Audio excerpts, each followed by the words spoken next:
It's the O Wrestling Podcast. I'm your host, CW, and today we're fantasy booking our very own Wrestlemania 39.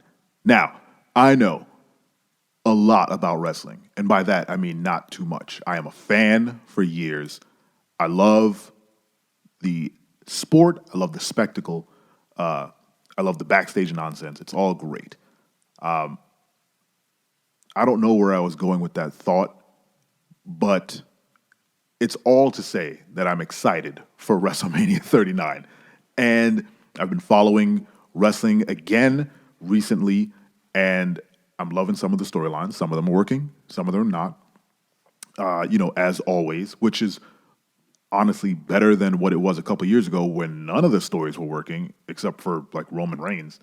But now that we're kind of we're wrapping up sort of the first, I would say, iteration, the V1 of Triple H's creative vision.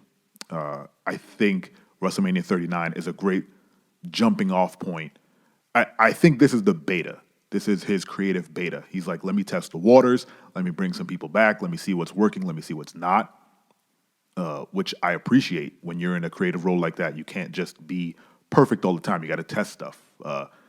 I am a designer, and a big part of UX or UI design is testing. You have to put it in front of people and get feedback, hear what they say, tweak it, make moves, get something out there. Your product can't just exist in a vacuum. You got to put it in front of your people. Triple H and his team are doing that. They're like, let's see what people like. Let's bring back these people I mentored in NXT. Let me see what they're like on the mic. Let me see what they're like in front of people. Let me slap a title on them. Let me put them in an angle. Something. He's testing the waters. So when people give their opinions on how is Triple H doing versus Vince McMahon, it's a little too early to make any assumptions. All I can say is that I am enjoying myself in the pro wrestling sense. I'm enjoying what's out there, even the bits that aren't jiving, which we'll get into in other episodes. I enjoy those bits for what they are as well. They're all test beds for feeling out the audience, testing out how long they can endure certain things, how this long form storytelling is going to play out, and how these wrestlers react to that sort of storytelling. So I commend them. They're building this thing up. They're getting people comfortable in this new system. So this past year has been, or this past 6 to 8 months, whatever. I have no idea. I know our concept of time anymore. However long he's been doing it, up until WrestleMania, that is the beta test. I think the Raw after WrestleMania is usually the hard reset for all storylines and the hard reset for the company. They're like, all right, we're on the road to WrestleMania again. We're starting over, day one. That is going to be the first sort of let's get started moment. That is Triple H's first, fully, this is going to be my entire year at the helm of creative. So WrestleMania 39 is going to be a very important milestone for him. He's closing out everything that's come before. He is putting the kibosh on some, storylines that maybe aren't working, some storylines that are totally working and making the company money.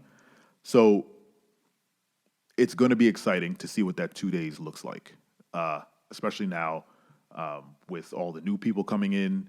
Can you imagine who he's going to bring back for the Raw after WrestleMania? If he's willing to bring back, Hit Row and with Valkyrie, what is her name? Valhalla, Sarah Logan, and, all these, great talents. Can you imagine who's showing up later?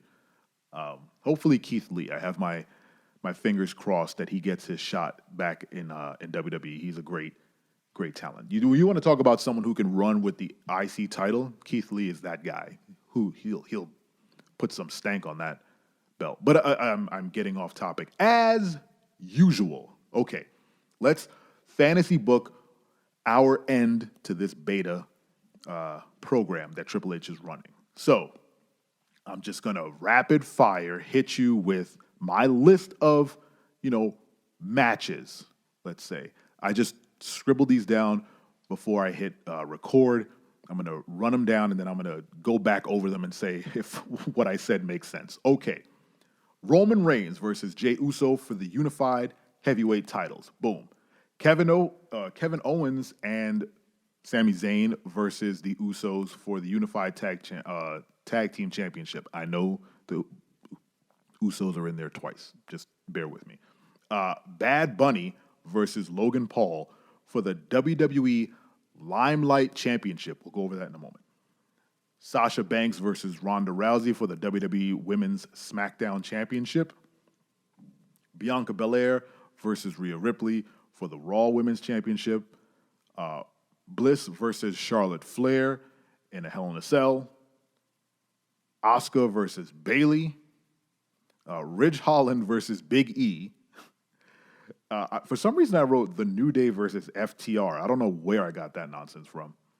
And Bray Wyatt versus Cody Rhodes for the Intercontinental Championship, the perfect IC belt, the vintage white and gold title. Now, everything I just said is bananas and ridiculous. And the only reason I made this list, the only reason, is because I wanted to highlight Roman Reigns versus Jey Uso. In a previous episode, I made it clear that Jey Uso is literally the only person who can take the title off of Roman. I'll go into that a little bit more right now as to why. Maybe not as to why, but just my thoughts and feelings on it. And then we'll go through the rest of the stuff. So Jey takes the belt from Roman. He was the first. He's the main event guy. He's his right-hand guy, right? So what you'd have to do is build the bloodline up. You know, they're on their highest highs now after War Games and with Sami Zayn. They have to get like a downslope, right? And in my mind, they are going to dismantle the bloodline just a little bit, where they're going to fracture themselves, maybe have a little bit of inner turmoil again. Remember when Jimmy was brought back, he was trying to get his brother out from underneath Roman's thumb, and then he fell in line to keep his brother safe, and now he's just sort of in it. We need to get Jimmy out of it. You know, we have to get him. He has to see Roman for the manipulator he is again and kind of dip out a little bit. And that, basically everyone has to leave, and it has to be, again, Roman and Jey together. And then Jey finally realizes what Roman has done. He starts picking at him. They go to WrestleMania. They fight. Jey pins him. 1, 2, 3. This episode is I didn't realize how much I've been talking. So this episode's almost done. So let me kind of burn through that. Listen to the previous episode of Roman versus Jey. If you have any other thoughts, let me know, and we could talk about it some more later. The one I want to talk about before this episode ends is Bad Bunny versus Logan Paul for the WWE Limelight Championship. All right, so both Bad Bunny and Logan Paul, for however you might feel about them, have done amazing work in WWE as guest professional wrestlers. Logan Paul specifically, that young man has, regardless if you like him or not, and I'm ambivalent. I don't care. I've never watched anything that he's ever done. Not even that boxing match with Floyd Mayweather. But every time I hear about it, he's doing well. He is a talented young man. And him showing up in WWE and kind of doing what he's been doing has been amazing. And Bad Bunny put on a great performance the last time he was in a wrestling ring. So I figured, why not tell Triple H, since he's redoing all the belts anyway, just throw in an extra one, call it the Limelight Championship, which is basically just like a guest celebrity belt that you could give to some big name celebrity that comes in to wrestle. And they have to be good, honestly. So it's between these two, Bad Bunny versus Logan Paul. Honestly, Logan Paul has to go over in that match and get that belt. And then he could put it on his mantle and say that he is a WWE champion, even if it is a vanity title. All right, that's it for today's episode. Man, it's a short one. I want to go through the other stuff. All right. Remember, guys, I'm your friend. I'm your friend, but if I ever see you in the ring, I can beat you. Don't you know? Yeah, yeah, yeah.